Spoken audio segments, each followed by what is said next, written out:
Welcome. Excuse me.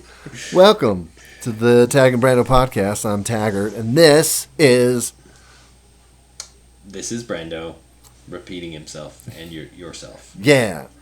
Today we thought we'd take a break from our regular scheduled program to say what in the world is going on. We that's about as there's breaking news. That's about if you're not aware. But that's about. I mean, I'm not sure exactly when this will come out, but that's about as political as we'll get about it. Crazy though, what happened down in D.C. here this week. So what we thought we would do, because this is our response to craziness, we just go, let's play a game. Yeah. So we're gonna do that. We're gonna look hard and fast at our country through its citizen entry exam to see if we could become citizens if we lived elsewhere, if we still want to. Question. So that's where we're at. So we're gonna take the quiz. We're gonna do it together. If you guys want to do it at home, get your pencil ready. Write down your selection. We're gonna how it works is it's a multiple choice answers. So we'll read the multiple choice answers. If you want to take the test at home, pause right after that so you can write it down, because we're probably going to talk about it. We're going to come to a joint answer between the two of us. So if you don't want to be influenced by our answer, choose yours first and then listen to whatever we say, and we'll see how well. If we together make one decent citizen. So there we go. Yeah, and this comes to us from the US Citizenship and Immigration Services of the official website. Oh, so this is Department of Homeland Security. This is legit. There's a little link here that says, "Here's how you know," and it says, "The .gov means it's official." Federal government websites often end in .gov or .ml or .mil. Okay. Before sharing sensitive information, make sure you're on a federal government website, and then the HTTPS ensures that it's encrypted. It's secured. Yeah. Nice. Well, I'm glad that's not part of the citizen tip, but if it was, would have aced it. I would have got that one. Yeah. Yep. So we're gonna go through the 20 questions. Ooh, and this is this is just a practice exam. I'm pretty sure there's maybe like 100 that they on the real exam. That they bank. Question bank. Gotcha. So you study basically those 100, and they're gonna pull 20 from them and stuff like that. In the real test. Gotcha. Yep. We are starting off here with showing our loyalty. Question 1. Uh-huh. What do we show loyalty to when we say the Pledge of Allegiance? A. The state where you live. B. The President. C. Congress. D. The United States. Ooh. D, please? That's... I'm thinking D. I mean, running through it, let's see here. I pledge allegiance to the flag of the United States of America. What is this tune? Here in a rough. Thank you, Michael Scott. I'm gonna say the United States because it's gotta be, yeah. Yeah, everything else is kind of too specific. So for sure, D. and it doesn't mention any of those. Right. Oh, that is also true. In the actual Pledge of Allegiance. In the actual Pledge of Allegiance. If you run through it in your head. Correct. The Pledge of Allegiance is a promise to be loyal to the United States, symbol that my font doesn't have. I pledge allegiance to the flag of the United States of America and to the republic for which it stands, one nation under God, indivisible, with liberty and justice for all. I'm assuming those are quotation marks, but it's that box with the X. Uh-huh. So... It's like the website doesn't It didn't format can't- correctly for Didn't the. format it. So it's official, guys. Don't worry. This is the O-Fish website for Homeland Security. We're nailing it. Yes, we show loyalty to the United States when we say the Pledge of Allegiance. So we are 1 for 1, 100% so far. We're killing it so far. So for all our international listeners, I hope you are playing along, because we might be doing this for some other countries a little later on if they have similar dot. .gov is kind of isn't it okay? Just to go on that tangent for a little bit, isn't it interesting that most U.S. stuff is just like the basic, right? .com, .gov, .biz, and everything. Well, whereas it's like Al Gore created the internet, so it's all right. It's all, so, all for us first, right? Yeah, so like if you're going somewhere else, it's like .fr, .uk, right. .au, all that kind of different stuff. So I think it's kind of interesting. That's funny. Like, oh, well, we're also number 1 when dialing internationally. Right. I hope these questions are coming up, because I know this guy. It's like, what is the country code for the U.S.? 0001. All right. All right. Next question. Ready. Okay. What are the 2 parts of the U.S. Congress? A, the Senate and the House of Representatives. B, the House of Lords and the House of Commons. C, the House of Representatives and the courts. D, the Senate and the courts. Ooh, so if we're going like, just gamifying this kind of a thing, we can throw out B because it's too out there, right? Because House of Lords and House of Commons, those things don't show up in any of the other answers. Oh, if you're reflecting on all the other things, okay. If you don't know anything about this country, you just know how to take a multiple choice test, you evaluate B, and B's too out there for some reason or another. Okay, so what is the common thing? Okay, we got House of Representative, courts, and the Senate are all kind of just like the mix and match answer combo. Right. And so, there's not a really good way to kind of weed that out. Other than that. But the courts, if you know anything about the Congress is not court, it's not judicial, so it's... Mm-hmm. Well, I'm looking at this just as like, again, just trying to gamify this. The other clues, since you can't see, are the courts is lowercase, where the House of Representatives and the Senate are both capitalized, as well, the courts is always last. Right. So, I would definitely say A, just because, the Senate and the House are capitalized. Just because you know how to take a multiple choice test. Yep. What do you think? Well, it's definitely A. Yeah. Oh, okay. By actual reasoning. Actual knowledge. It's A. Right. Okay, good. If we know anything that just happened yesterday, it's the Senate and the House of Representatives. Correct. And they actually show a nice picture of the Capitol building when you get the right answer. Oh, nice. I almost want to click, I'm assuming we might get a wrong answer, and we'll see what that looks like. But okay. Yes. Should I read the extra trivia here? If you like. Yes, so we are correct. They are both elected bodies. There are 100 members in the Senate, and every state allows 2 senators. I think this is probably going to come up later. I think these questions... They're giving you answers? Okay, great. Mm-hmm. Ooh, little mini question here. How long are senators elected? 2 years? Senators are elected for 6. Representatives are 2. Oh, I flipped it. Okay. Yeah. Yep. See, these are gonna. Oh man, we are gonna. We might pass this. Yeah, let's keep going. Let's keep going. Okay. Yeah, 20 questions. Yep. What is the economic system in the United States?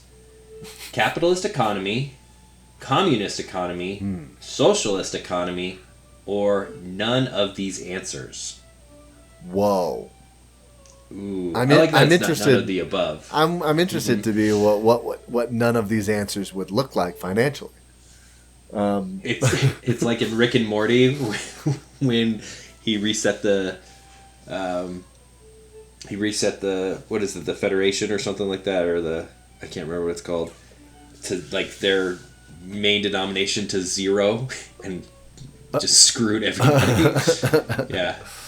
But yeah, we're going capitalist. Yeah, and that's A, right? 2 A's in a row, huh?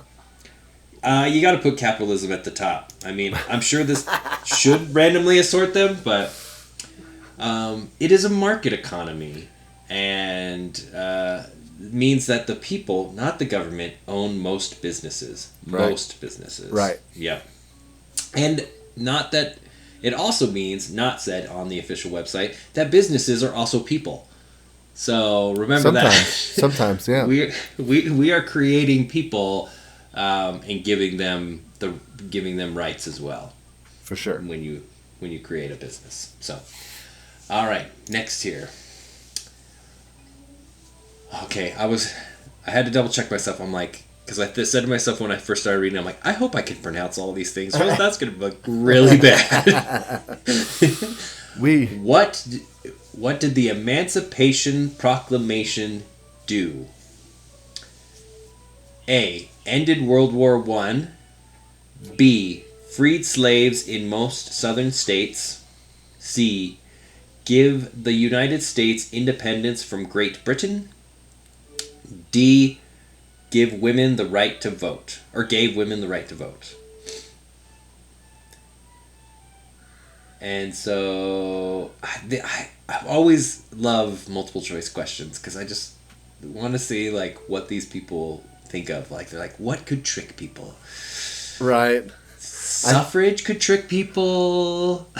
Well, I think just with the word emancipation, it makes more sense to me for it to be either slavery or freedom from Great Britain, right? Right. But we're gonna go with B. Yeah, for freedom sure. From slaves. Yes. My man Abe. We are freeing the enslaved people of the southern states. Pizza.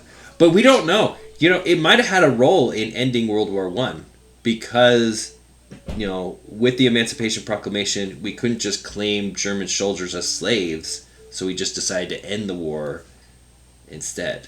So you never know.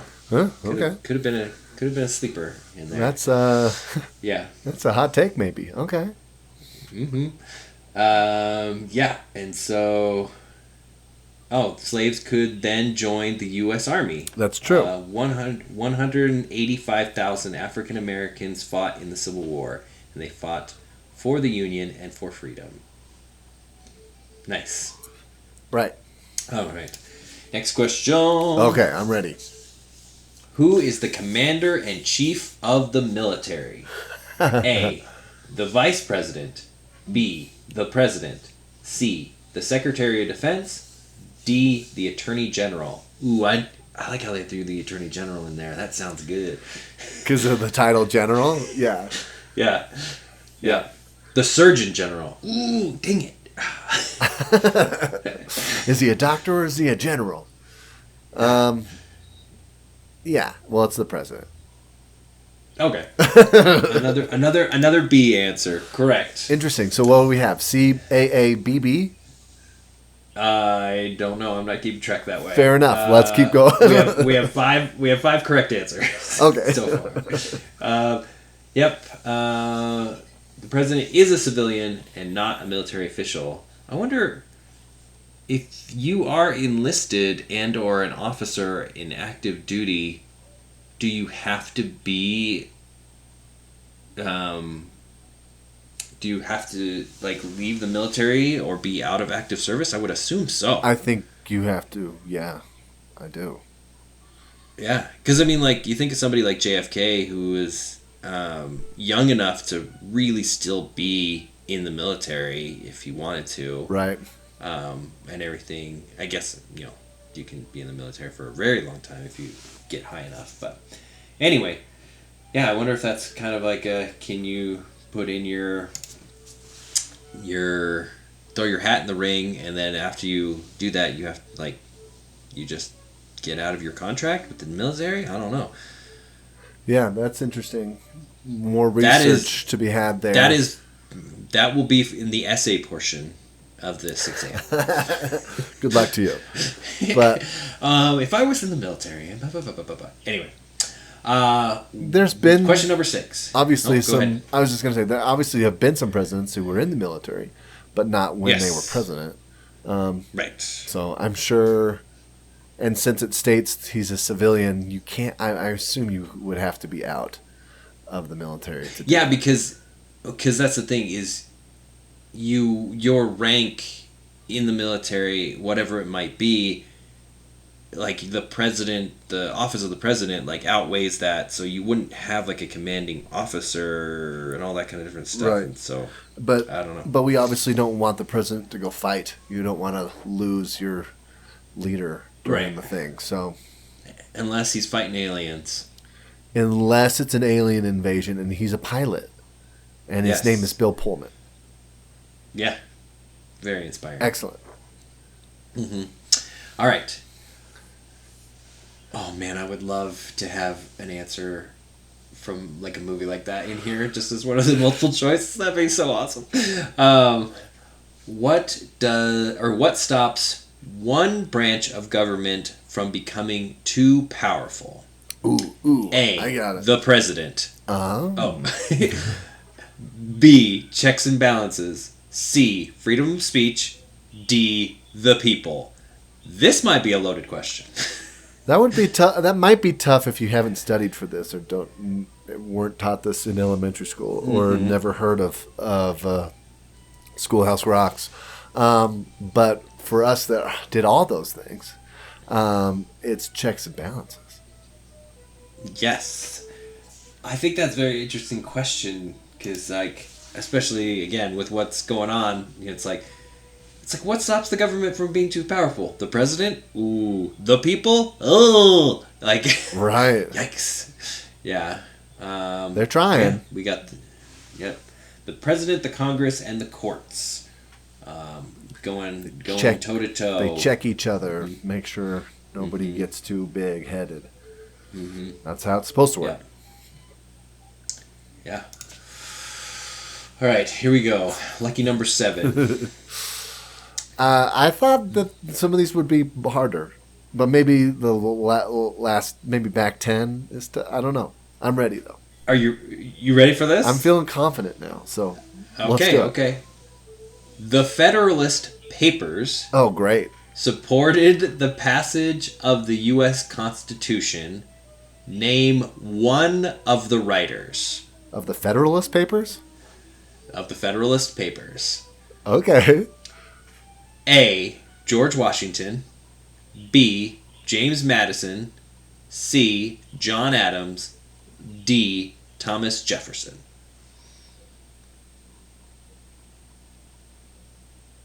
We're giving everyone time to write this down. That's what we're doing.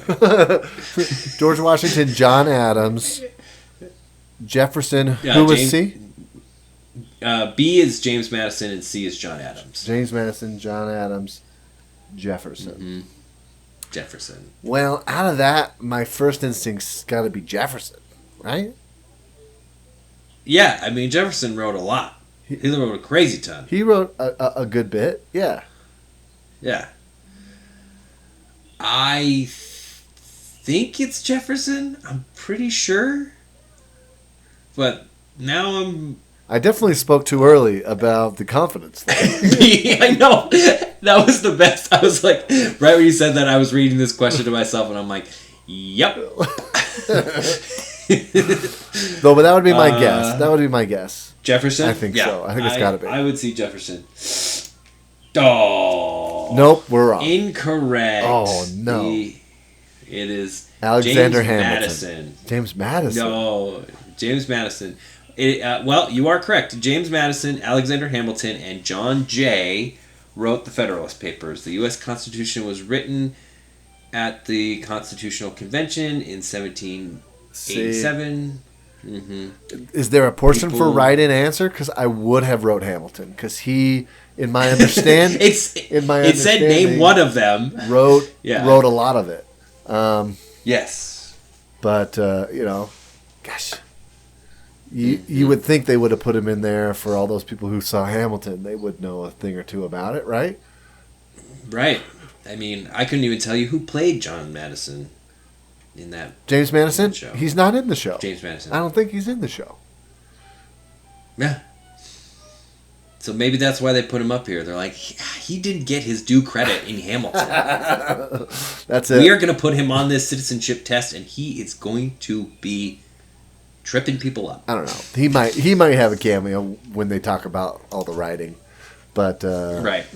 I don't. And also, remember. like multiple people play multiple parts. Right. So it's right. Yeah. Okay. All right. Well, shoot. All right. Well, nobody's perfect. We're not. And that's what America's all about. We're definitely not getting 100%. Right. All right. So confidence down a notch. What is one promise you make when you become a United States citizen? Ooh, okay.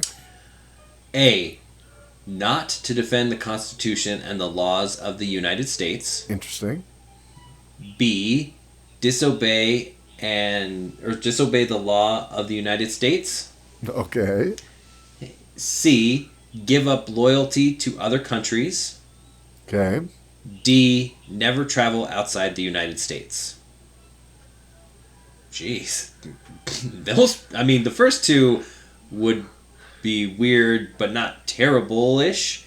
The last one would be terrible. Right. Right. Well, this is they kind of give you this too. Mm-hmm. This is a pretty give me answer. Right. Well, again, going off of what's it called? Multiple choice. Never pick the always or the nevers. Right. There's always exceptions. Mm-hmm. Yeah. So C. All right. C. Give up loyalty to other countries. Bam. Correct. Which is funny. So you say that, and then you're like, but I still keep my passport from my old place. You don't, though. You can. Other countries will recognize your dual citizenship. The United States won't. You can't use that passport here, but you could use it anywhere else in the world. Correct. So, you are quote unquote giving up your citizenship. That's the weird thing about dual citizenship, man. It's like, well, if you live here, or if you're born here and you go somewhere else that recognizes dual citizenship, then you can pick up a dual citizenship, and the United States totally recognizes it. Where if you come in from another country, I think so. I didn't think United States recognized any dual citizenship. Really? Yeah. Because I know, if you, your wife's. Isn't she a dual citizenship? Dual citizenship? No. A dually? She's not a dually? No, she's not. A doula? She's closer to a doula, maybe. She's maybe closer to a doula. She's had babies. She hasn't helped it with anybody else, but. Right. But yeah, no, she's not a dual citizenship. She was born in Canada, but. Man, she doesn't. I'm pretty sure she doesn't have dual citizenship. Her Canadian passporship? Oh. She should get that back if she can. And I've been fighting for getting my mom's Irish citizenship back. Oh. And that would, give her and us EU passports. That would be cool. And that would be super cool. So yeah, getting an EU passport would be dope. So, yeah, real question there is, does the U.S. even recognize that? Like, if I used an EU passport, they'd be like, nah, nope. You can only use this outside of the country. It's right. Like, well, whatever. So. Right. Yeah. Again, more research to be done there, but I didn't think that they did, but I could be wrong. No worries. I mean, it makes sense, because that's what I was saying, is it doesn't make sense that you come into the country, you give up all citizenships, and however, if you leave the country, you don't lose your American citizenship. Right. Right? So it's weird if they recognized it one way and not the other way, because it's just a big old loophole. Right. It's like, fine, I will emigrate to the U.S., and then get my citizenship, and then go right back to somewhere else. Right. And then get my citizenship back, and boom, bam. Right. Yeah. But loyalties, I guess, is what we're really talking about. Right, exactly. Maybe you could be a citizen and not loyal. And not be loyal? Ooh. Yeah. Interesting. All right. Question 9. Here we go. What territory did the United States buy from France in 1803? Ooh. Hawaii, the Louisiana Territory, Quebec or Quebec to the Anglophone, whatever, or Alaska. 1803. 1803. Well, yeah, I think this was pretty easy, pretty straightforward. It is Louisiana Territory. It's the Louisiana Purchase. Louisiana, good old Andy Jack. Yes. Oh, no, sorry. Jefferson did it. Andy Jack kicked everybody out of it. That's right. Yes. After the game of independence, America believed it should expand. So Thomas Jefferson bought the Louisiana Territory for $15 million. I know, but it was a lot of land. It doubled the size of the country. It was basically from the Mississippi to the Rockies, essentially. Right. Yeah. That's a big money. Manifest destiny. Yep. And then we got the rest from the Spanish Civil War, or the Spanish-American War, and all that kind of stuff. So, or maybe not. The Spanish-American War was way later than that. Anyway, moving on. Name 2 national U.S. holidays. I'm maybe not emphasizing the 2 or the 1 or something in this, but every time they write a number, it is in italics. Okay. So, name Good to 2 know. national U.S. holidays. Okay. Labor Day and Thanksgiving. Okay. Citizenship Day and Columbus Day. Okay. April Fool's Day and Labor Day. Valentine's Day and President's Day. See, I like that last one. Because they're both like in February. So it's just like we only have 2 national holidays and they're both in February. That's kind of tricky. Read those again for me. Labor Day and Thanksgiving. Uh-huh. Citizenship Day and Columbus Day. Okay. April Fool's Day and Labor Day. Okay. Valentine's Day and President's Day. Yeah. So, national holidays, for those who don't know, most businesses are closed national holidays. Bank holidays, for sure. Yes. So, yeah, that's a good way to think about it. If the bank's closed, it's probably a national holiday. Mm-hmm. And so the only 2 that are national holidays from that list that I could hear would be Labor Day and Thanksgiving. Not Citizenship Day? No, I've never heard of Citizenship Day. Well, that's the day you get your citizenship. It's not a national holiday, but it's a holiday to you. I know. It's like let's make up a holiday. People are going to be really excited about their citizenship. It's like they have to celebrate this. I've studied so hard. Right. I can't wait. Exactly. All right. Correct. Labor Day and Thanksgiving. Nice. Some honor individuals. On Martin Luther King Jr. Day, we honor a man who worked for equality for all Americans.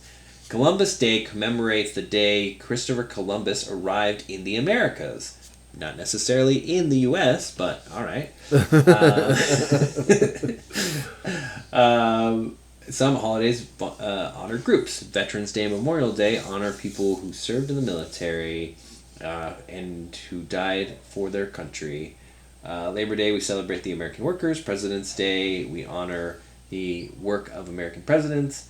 And Thanksgiving and Independence Day, we remember the important events in U.S. history. Christmas and New Year's Day are national holidays in the winter season. Celebrating what? They don't. Yes. And there are other holiday. Wait, this is what it says. It says Christmas and New Year's Day are national holidays in the winter season. There are also other holidays during this time that are not recognized. Apparently. That's awesome. Amazing. Yep. Yeah, there's some other ones out there. I don't know. We don't know if if it starts with an H or a C, so we're just gonna move on. All right. What does the Constitution do? Oh. A. Sets up the government. B. Protects basic rights of Americans. C. Defines the government. D. All these answers. Oof. Read them. Yeah, you gotta hate an all of the above kind of thing. Yeah, read them again for me. Sets up the government. Okay. Protects basic rights of Americans. Okay. Defines the government. Okay. Yeah, I'm gonna have. Yeah. Mm-hmm.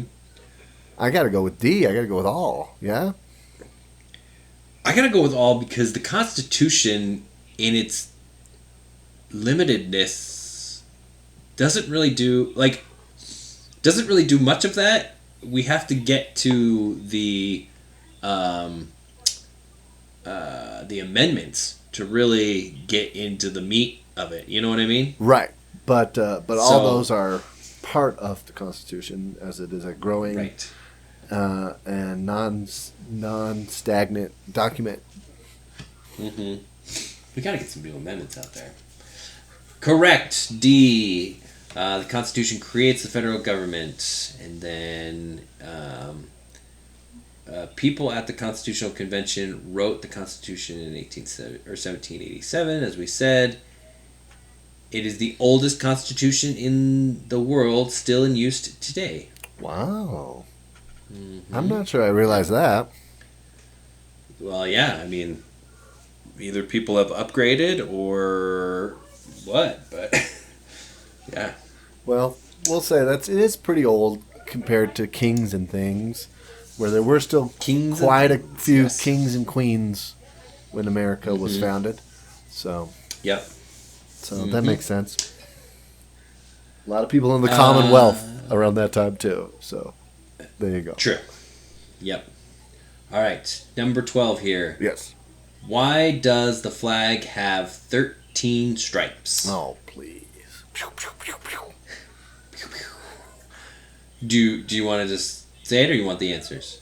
Let's for those who don't know or are taking it at home. Let's read the answers. Okay. A. Because it's considered lucky to have 13 stripes on a flag. Obviously. Yes. Because the stripes represent the members of the Second Continental Congress. C. Because the stripes represent the number of signatures on the U.S. Constitution. Herbie Hancock. D. He gets his own on the back. D. Because the stripes represent the original colonies. We're definitely going with a C. And if we were good, we would name them all, but we're not going to. Wait, what? What's C? Sorry, not C. D. I was like, Okay. wait. I was thinking colonies. Yes. Sorry, the stripes represent the original colonies. Well, you said C, and I was like, did I hear the order wrong? Because it's definitely D. Okay. Oh, good thing and good. They don't list them either. Okay. Yeah, I don't know the original 13 colonies by name. I mean, we could get probably 7 of them. Yeah. But I'm sure we would be just... Some of them we would probably add in and make up. Like Florida. Just like going Florida down, was not going there. down the line. Florida. North Carolina. South Carolina. I'm still stuck in Florida. Tallahassee. It's just cities in Florida were the first 13 colonies. Miami. Mm-hmm. Yep. Fort Lauderdale. So yes, 13 original colonies. You got it. And we won't spoil if they ask us about the stars later. So Right. Ooh, here's a good one. Okay. Who was the first president? Oh, man. A. Thomas Jefferson. B. Uh-huh. Abraham Lincoln. C. George Washington. D. John Adams. So, I mean, I'm going back to my original assertion there around question 7 that I thought this would be harder. The one that we missed, obviously, was a toughie. But, I don't know. I knew someone who wrote in the Federalist Papers, so I kind of still count it as a win. But I mean, let's be honest. James Madison, he probably like edited them more than he maybe wrote them. He did a few. Yeah. But yeah, yeah. For the most part, these have been pretty straightforward. Because obviously, this is C. George Washington and his crossing Delaware-ness. Yep. Mount Vernon. King Washington. Mount Vernon and as all we that. wanted. Mm-hmm. We've been to the inaugural site of George Washington. Yeah. He remember in New York. Oh, yes.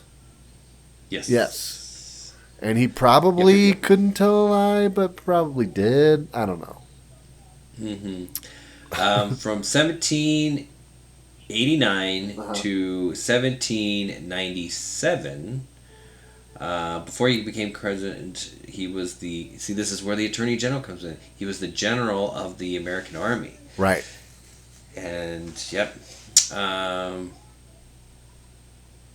He decided to stop after 2 4-year terms.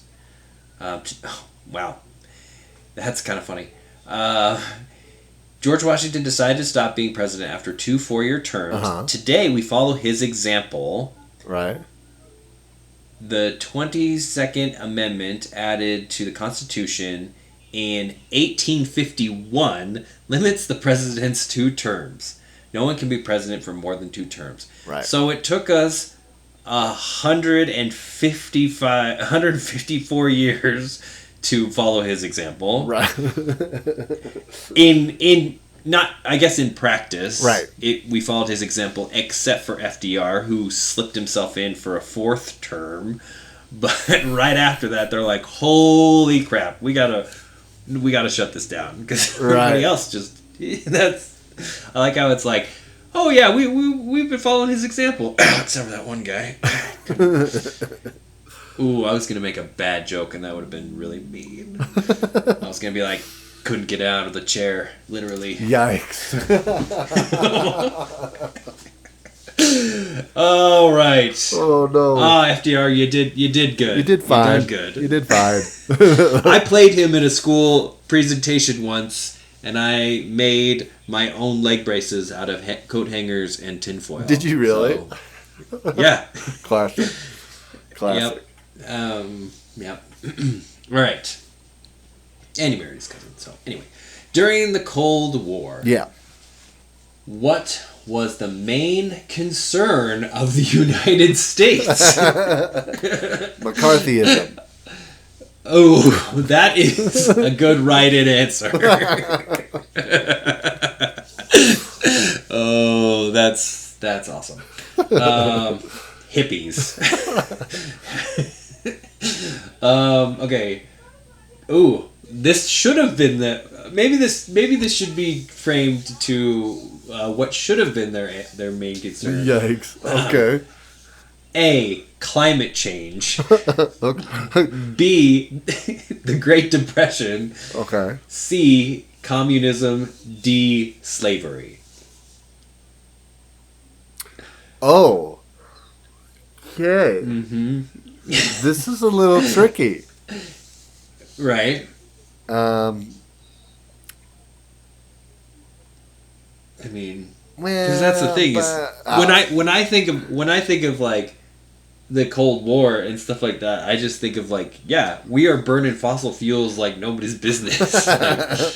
like we are getting our gas from somewhere. Right. We got some gas guzzlers, and so climate change, I mean, should have been. And I guess if somebody doesn't know, they didn't study this very hard or whatever, they'd be like, the Cold War, was it really cold? Must have been the climate. Right. Must have been the climate. Mm-hmm. Right. But we're obviously going with the coldest thing, and that's communism. Or the reddest but coldest thing. Communists. Yes. Communists. Because when you think of Russia, the Soviet Union, I should say, you think of the Cold War. Right. Yes, it was communism. It's weird that they capitalize it in the answers, but not in the description here. The Cold War was... Yeah, little c communism is different than capital C communism. It's true. So the Cold War was not a traditional war. It was, quote, cold because the United States and the Soviet Union did not fight each other directly, as opposed to a hot war, which it does not say. But right. began after World War II, ended in 1945. The Soviet Union was a communist country. Right. Communism is an economic system where most property belongs to the government. The United States has a capitalist economy. Gives the answer away from question number 1. Right. Or question number 2. Where property belongs to individuals. The United States and the Soviet Union competed for world power. Leaders of both countries worried that the other would use the atomic bomb to turn the Cold War into a real war. Real hot one. This never happened. For all you revisionist historians out there, this actually didn't happen. Man, I was sweating bullets over here. Reading this question. It ended in 1991 when the Soviet Union divided into many smaller countries. That's right. During our lifetime. Yeah. Oh man. I remember that next year I came to school and I was like, why did they change all the maps? That was fast. I was like, what's the deal? Yeah. USSR was easy to remember. What would happen to that Kazakhstan? big pink splotch? Yeah. Yeah, exactly. Mm-hmm. It's a little smaller. Not too much, but a little bit. Well, speaking of dual citizen, something that I learned recently over the Berlin Wall and all that kind of different stuff. Yeah. That kind of like Korea, I would assume now, they still recognize, or during the Cold War, West Germany still recognized anybody from East Germany as German.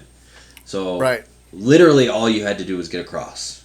Right. If you could get across, you were treated totally normal. It wasn't like they were going to, right. No. box you up and ship you back or anything else. It was completely very interesting. And it is like that in Korea. When refugees from North Korea make it to Korea, they're like, you're here, you're in. We're going to do everything to integrate you into society. Like it's, yeah, for sure. Right. Yeah. All right. Number, man, we are going to ace this international one. I hope so. I'm interested in what other countries I could live in. Yeah, exactly. With minimal study.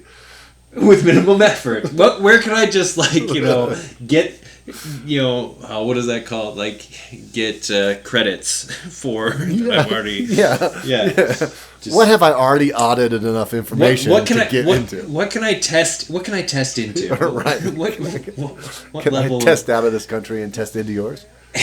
Exactly. Okay. What is one important thing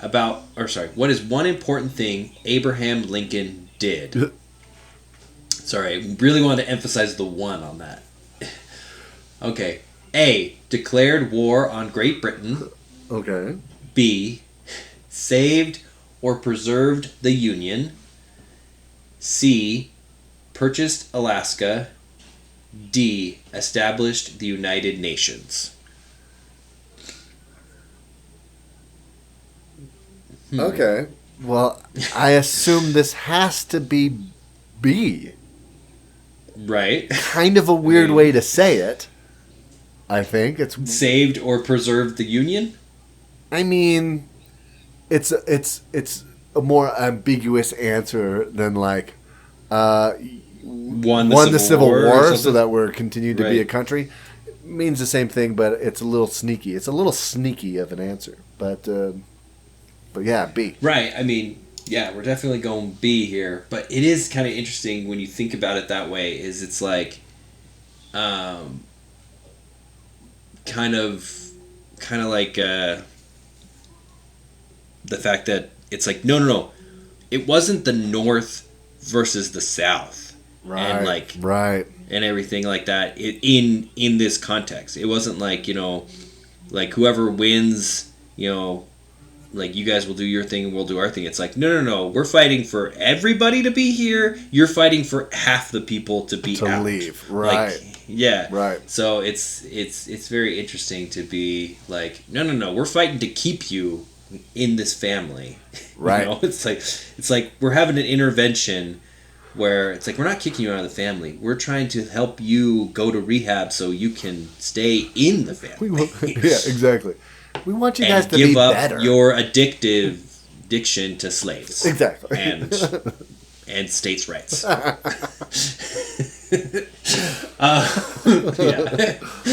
Intervention. I would watch that. I would watch that episode of Intervention. Oh man, exactly. I have prepared a letter for you. I'm just going to read this. 407 years ago. Please just let me get through this letter. Oh, that's awesome. Your friend leans over to you and you're like, "You have 4 fathers?" I know, 4 fathers. Oh man. So yes, he stopped the states in the South from separating from the United States. People say he saved the Union. Soon after the war ended, a supporter of the South shot and killed Lincoln. Abraham Lincoln freed the slaves in the southern states. He saved the Union and... it says, people say he saved the Union, and then 2 sentences later it says, he saved the Union. Like, we people are... say it, we are affirming it. We are those people who say that. He saved the Union and led the United States during the Civil War. So, yeah, that's interesting, because... we are some of those people. They I don't know who wrote this, because I mean it also explains the Emancipation Proclamation in here. Right. He issued the Emancipation in this document, as we just learned, freed the slaves in the southern states. Interesting. So they're not trying too hard to keep people out. It's like if you can get to, I guess, if you can get the appointment and you can get the test, like hey. Not too difficult. Like we give you a lot of the answers if you're reading through the information and doing the practice quizzes or whatever. Exactly. Yeah. I wonder if you get these little snippets. I doubt it. Probably during the actual thing. Probably not. I don't know if it's on. Mm-hmm. It might be online. So if you might, but I bet it's just like the question. You get it right, great. Mm-hmm. You got it right, great. Right. All right. Well, let me ask you this. Yes. We are at question 16. 16, okay. We have one wrong so far. Blemish.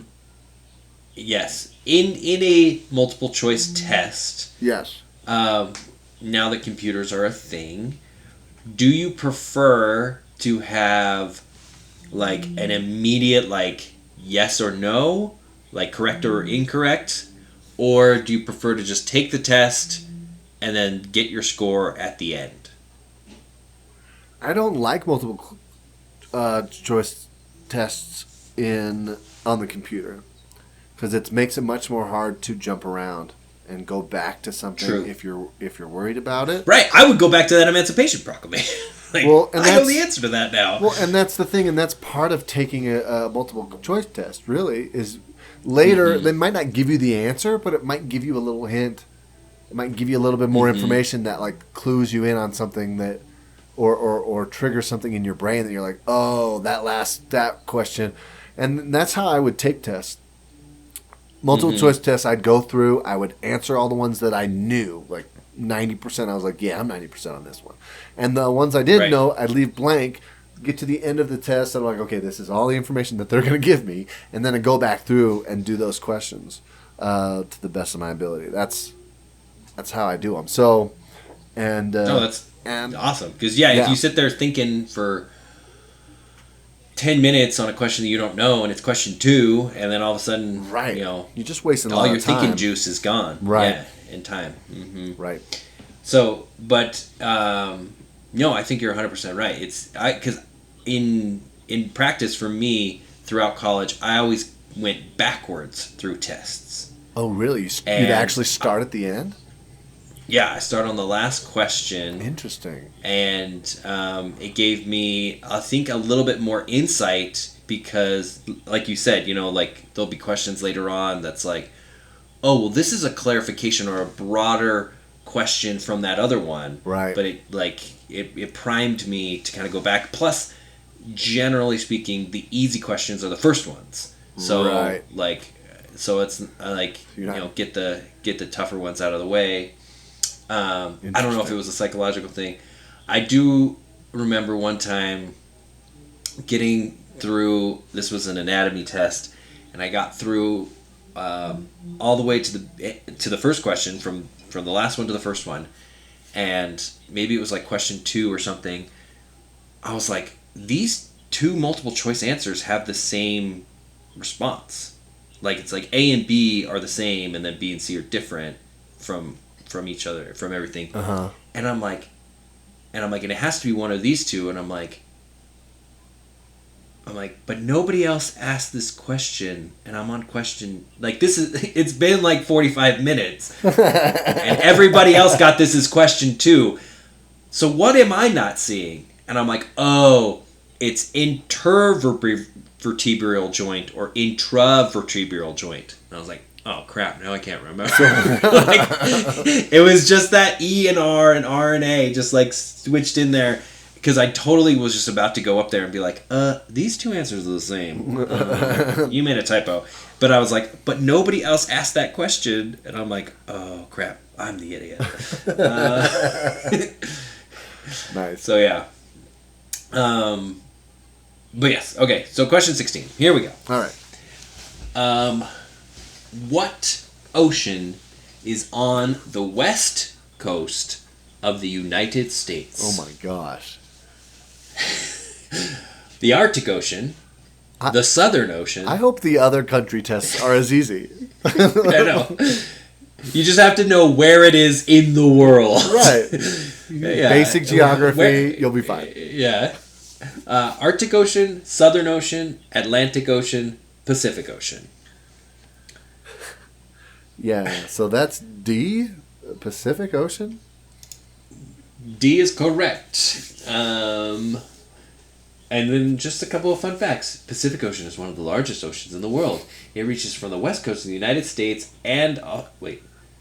It reaches from the west coast of the United States to Asia and Australia. Right. And also the west coast of a few other countries, but okay. Yeah. The state of Alaska, Washington, Oregon, California, and Hawaii border the Pacific Ocean. Really? Hawaii borders the Pacific Ocean? All of the borders. I know. That's awesome. All right. I mean, this could be a totally different question if you were taking this in Hawaii. Right. You could be like, or even in Florida. You're like, the West Coast. What? Like the what ocean is on the east coast of Hawaii?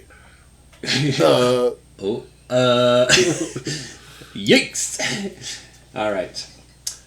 Name one of the two largest rivers in the United States. One of the two. Okay, does it of give us the both? two. So is there two right answers to this? Or do they only give us one? Oh, that is true.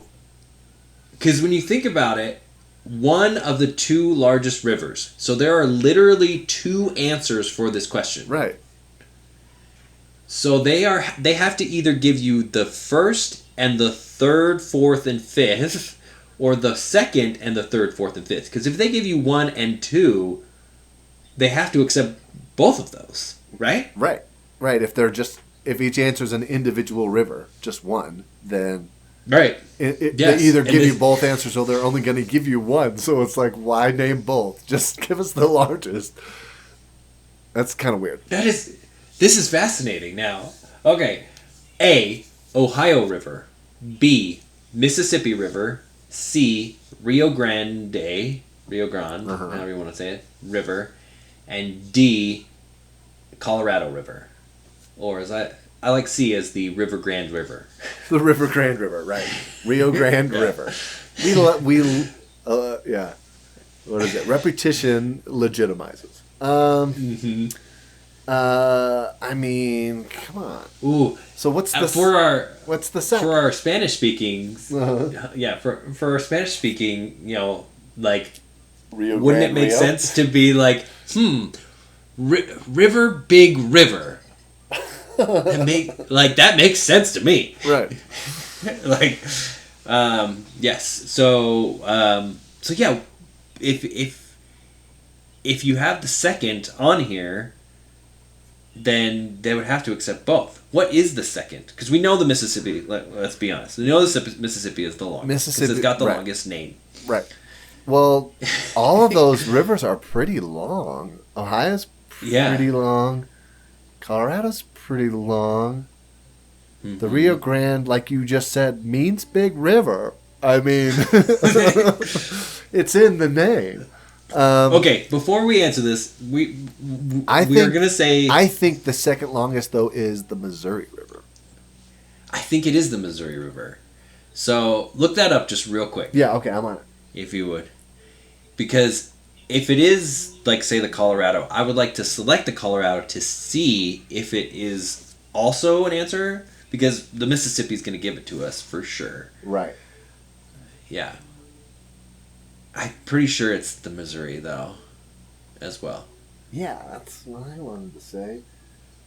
Oh, so they are tricksy mixies here. So the longest river is the Missouri River.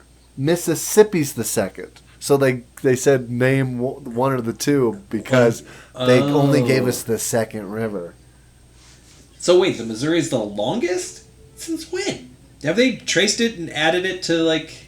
multiple rivers? 2341. So 2,341 miles is the Missouri. Mm-hmm. 2,202 miles is the Mississippi. So is the Mississippi the largest river? Because it's bigger. Like the widest? Like more like more water flow or something like that. Yeah, it looks like it. Watershed area for the Missouri River is about half a million miles squared, where the Mississippi River is 1.2 million miles squared. So yeah, okay, so it does take up more area, biggest drainage, but it's not the longest. Right, so yeah, Missouri, Mississippi, Yukon River, then the Rio Grande. Then Colorado. Colorado's only top 5, man. It says the 2 largest rivers in the United States are the Missouri and the Mississippi. 2 longest rivers. The Missouri starts in Montana. It joins the Mississippi River in the state of Missouri. Right. The Missouri River runs through 10 U.S. states. It starts in Minnesota near the border we share with Canada and ends in Louisiana. The rivers have been important to the people living in the United States. American Indians used the rivers for trade, food, and water. People still use the rivers for transport products. They are important. They are an important source of water. So maybe that's, to your reading there, the Mississippi is also shedding the water from the Missouri. Right. So the Missouri is longer, but has only 500,000 or whatever acres of, was it acres or square miles? Square miles. Square miles. Square miles? Square miles. Yeah. Holy crap. Square miles. Crazy. Mm-hmm. It's a lot. That's a lot. Okay. All right. Let's get these last babies out here. Sounds good. All right. Before he was president, Eisenhower was a general. What war was he in? Spanish-American War, World War II, Civil War, Vietnam War. Bum, bum, bum. Bum, bum, bum. I like Ike for B. What do you think? Yep. That was my guess. Or that. I mean, it's a educated guess, but yes, I think it's B.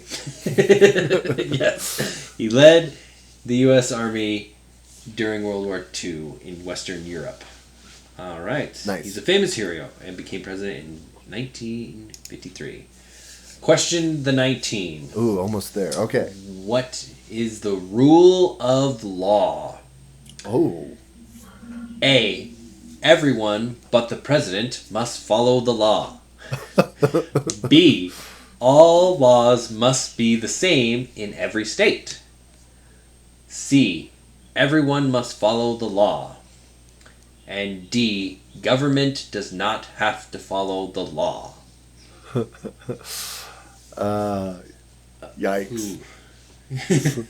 Some of those are a little too close to the truth. Was that too political? I'm sorry, I'll take it back. But it's got to be C. C. C. Yep. Correct. Government must also follow the law. Everyone is equal under the law. Yes. Is really what the rule of law is. Right. It's not that you have to follow it. It's everyone's equal under the law. Yeah, you don't have to follow it, but you will probably get in trouble if you don't. Exactly. All right, to cap us off here, why do some states have more representatives than other states? A, because the state's location. It's just easier to get there. B, because the state's population. We got a lot of people to talk to. Right. Because the state's representatives have seniority in the House of Representatives. We just get to pick who we want because we've been here the longest. I've been here forever. So every decade you get another representative, right. As far as your statehood, right? Right.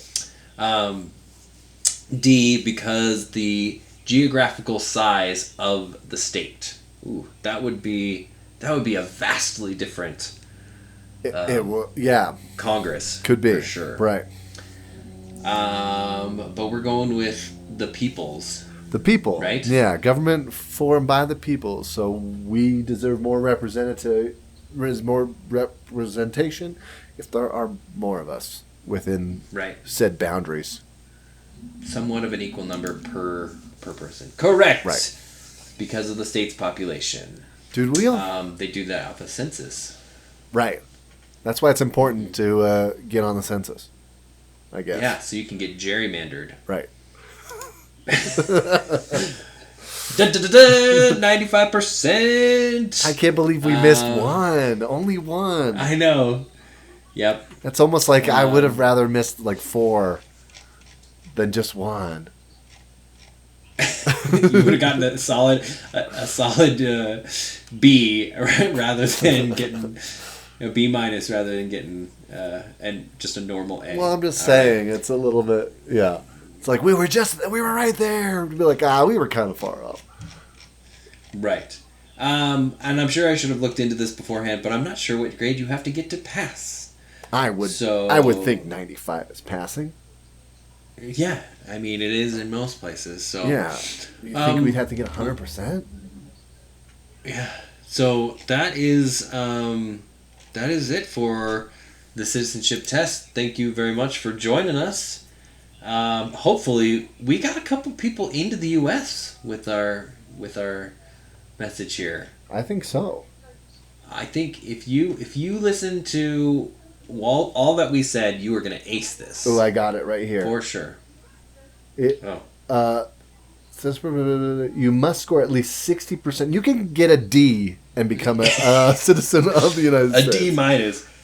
Yeah, and it does say here you need to study 128 questions. Right. And they'll just pick 20 from that. No, it says but the applicant will be asked 10 randomly selected questions. 10. 10. So we did better than that. If we're going out of 10. Is that? Oh no, that's 2008. Oh, is that old? Is that old? Yes, the 2022 or 2020 Not there yet. version is you must score at least 12 of the 20 questions to pass. Okay. So they did up the number of questions. Okay. Well, I think 10's a little too short, honestly. Yeah, I think you need that little bit of buffer. Yeah. But everybody, we appreciate you coming with us, and I'm gonna ask Emma here on the website some questions. Oh, excellent! She is our little programmed helper. Tell us more about James Madison. That's right. Yeah. Thanks again for another episode of our game series, and we hope everybody is doing well in their own respective countries. Absolutely. All right, everybody. Thanks, Bye-bye. guys. Bye.